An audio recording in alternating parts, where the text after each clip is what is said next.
Hi guys, and welcome back to Marketing the Madness, where you're dialing in to some of our special episodes where we were recording live on stage at Marketing the Madness Live at the Drum back in October. And I have got another corker of an episode for you. So without further ado, let's go and meet our next guest. It's good to be here, Marketing in the Madness. It definitely does feel a little bit mad in the world of marketing right now. Would we agree? Social media reach peaked in 2022 and it's been dropping since. Did we hear that? Have we seen those charts? That's pretty crazy. AI is going to take over the world. Who's scared? Some scared? We excited as well? Do we think the bubble's popping? We're not sure. I think the bubble's popping. I think it was quite a lot of hype. But there's a lot that's going on right now in the world. One thing I want to talk to you about today is the way that we've built the brand, okay? There's a flood of AI content, but there's something that we're forgetting, something that's key to us as marketers, and I'm guessing that most of us are marketers in the audience, right? But before I tell you what that thing is, it's a thing that has existed for decades, probably centuries. It's a thing that is even more important than ever right now. And it's a thing that's going to get even more important as more AI content floods the internet. But before I tell you that thing, my name's George. I'm the founder of the Sole Supplier. It was a business I built out my bedroom whilst working in recruitment 12 years ago. Any ex-recruiters here?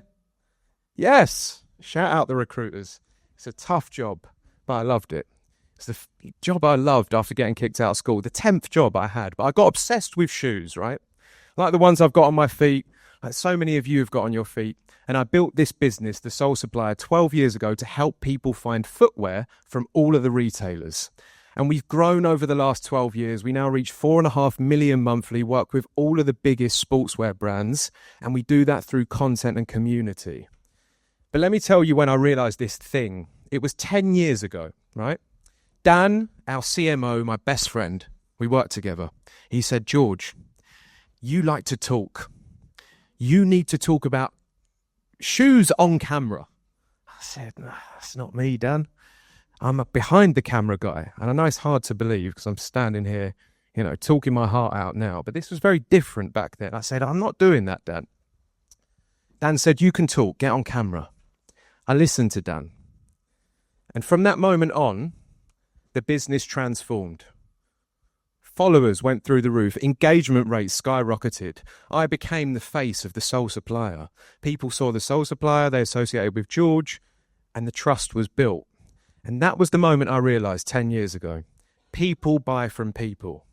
We all feel that, right, as well? Ultimately, we resonate with other people, especially when we're buying products. I absolutely love what Jennifer shared as well.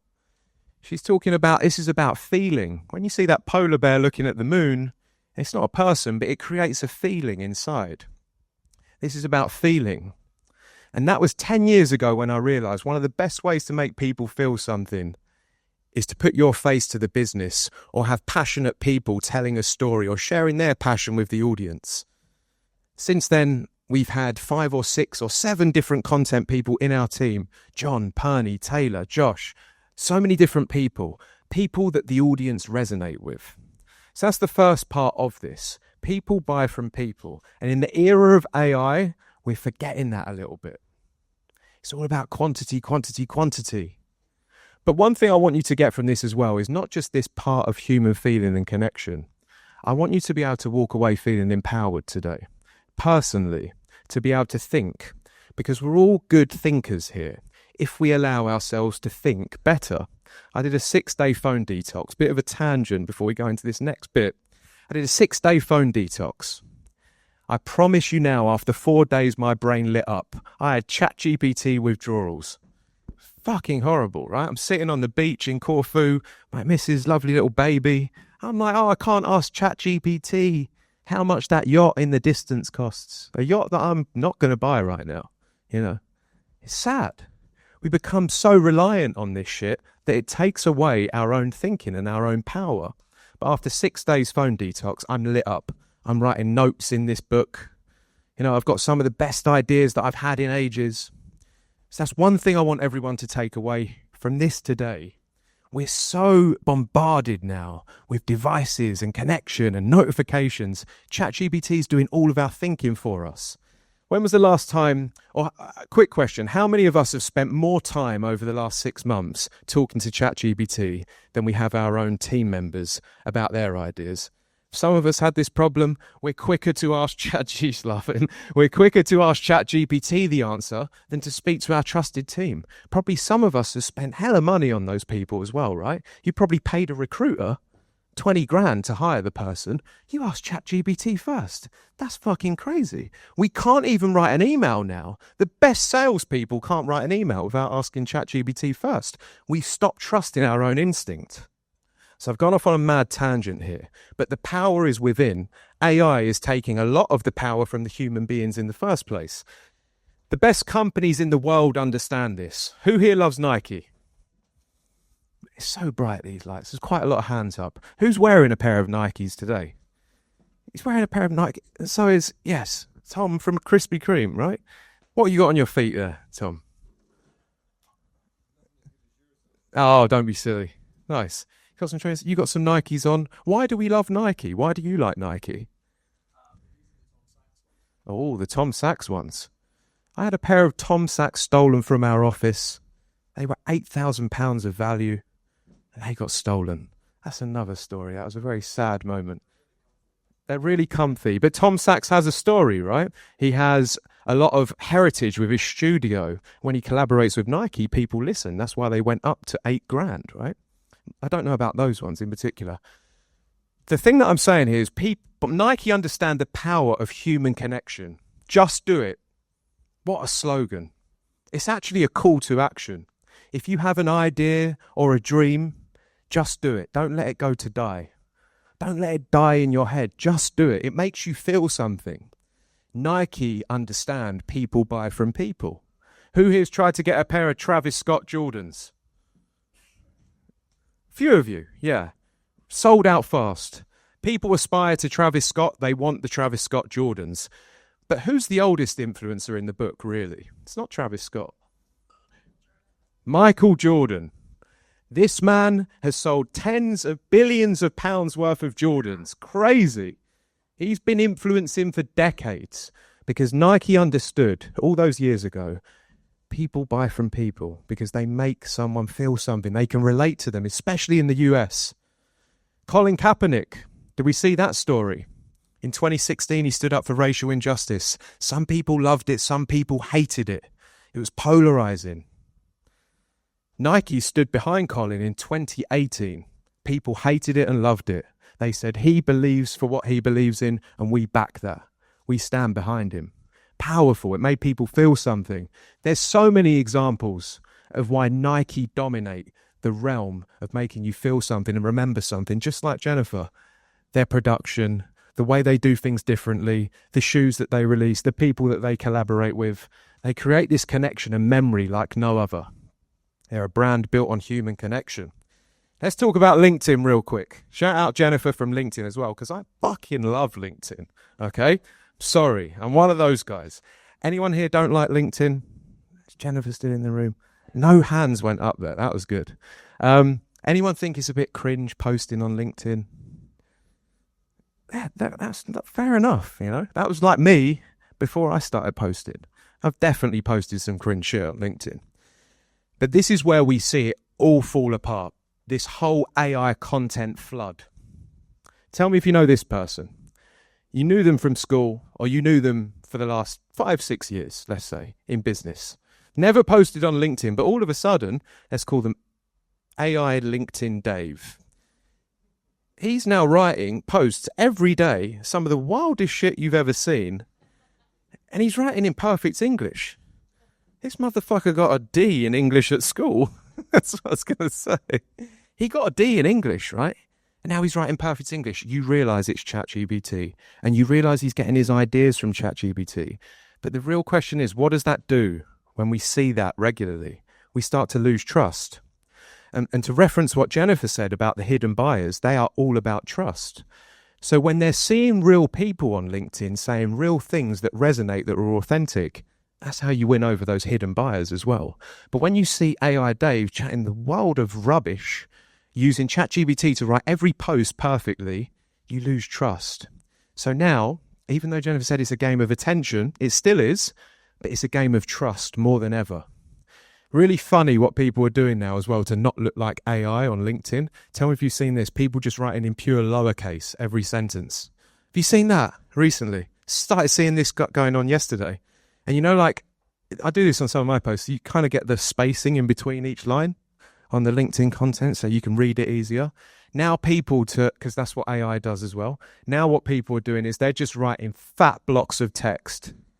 They're like, this doesn't look like AI, but you're not going to read this fat block of text. So it's now a game of like, how do we look different to what AI looks like? Now, caveat to this, AI is absolutely excellent at complementing your brilliant minds already, your brilliant team. It's a great way to check your thinking, to complement your ideas. It should be your assistant, but not your CEO. There's so many examples of this. Again, bringing it back to LinkedIn, comments and copy and making your brand stand out, right? If you are one of these people, who here's posting to LinkedIn? Let me see a show of hands real quick. Okay. Have we all experienced the immediate AI bot comments as soon as you post, right? Within like minutes of posting, they just summarize the post and agree. You're like, they've got the bot set up. You immediately dismiss those people when they do that, right? Because you don't trust them. You start to think, if that's what they're doing, that's their game. Like AI Dave, what are they like in the real world? What are they like in business? You lose trust. And brands are making big mistakes doing this right now. They're using AI captions. They're weaving AI content into some of their advertising without being transparent. They're getting a lot of hate when people spot this stuff. They're losing trust because they're trying to pull the wool over people's eyes. There's a lot of crazy stuff going on. Madness in the world right now. Who see the AI influencer, the Wimbledon lady? She was getting loads of likes. People were like, fuck, she's actually fake. She's not real. And they lost trust. Do we really care about the history of an AI influencer? Does an AI influencer even have a history? What am I even saying? She doesn't. She didn't have a history. It was a cool picture. But do you care as much when there's no human part to it? When there's no feeling involved? The best brands in the world understand people buy from people. This is how we've built the Sole Supplier. This is how we work with some of the biggest clients and customers in the world. Through human connection. The 3 pillars: educate, entertain, and inspire.